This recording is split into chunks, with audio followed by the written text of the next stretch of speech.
हामी त बिबाले गएको हेर्नुहोस् टाइफुले पनि हामीलाई यो मासु खानलाई रोक्न सकेन बार्बिक्यू ए छाता ओढेर हाम्रो त यस्तो छ बार्बिक्यू ल हेर्नुहोस् कस्तो हुन्छ यस्तो उहाँ हाम्रो दाइहरू उता पानीले पनि टाइफुले पनि रोकेन हामीलाई यो त हामीलाई कसैले रोक्न सक्दैन हाम्रो आमाहरू दुईजना नेपालबाट आउनु भएको रोकेर रोकिने गरेर हाम्रो मम्मीहरू पानीलाई रोकेर म खान्छु भन्दै अगाडि बढ्दै खाइरहनु भयो पानी त अब त मेरो लागि के होइन भन्दै कप्पा कप मासुको चोक्टा टिप्दै खाँदै हुनुहुन्छ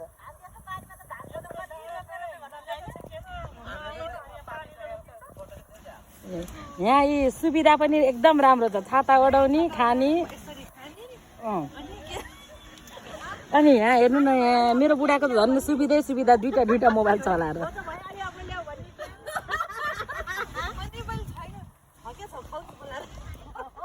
ल यस्तो छाता ओढेर बार्बिक्यू कसले खान्छ साथीहरू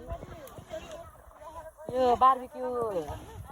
यस्ता रे हुँदा परेवाले पनि साथ दिएको छ खाना छेउछेउमा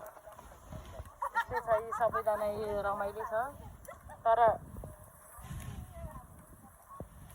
पानी एकदम जर्रेर आयो उताबाट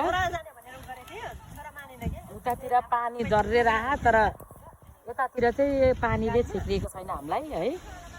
त्यही हो कुरा साथीहरू हेर्नु न यस्तो हावा लागेको छ यस्तो हुरी लागा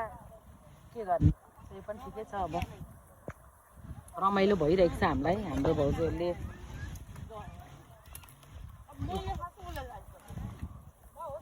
अलिअलि त लाग्नु परिहाल्यो नि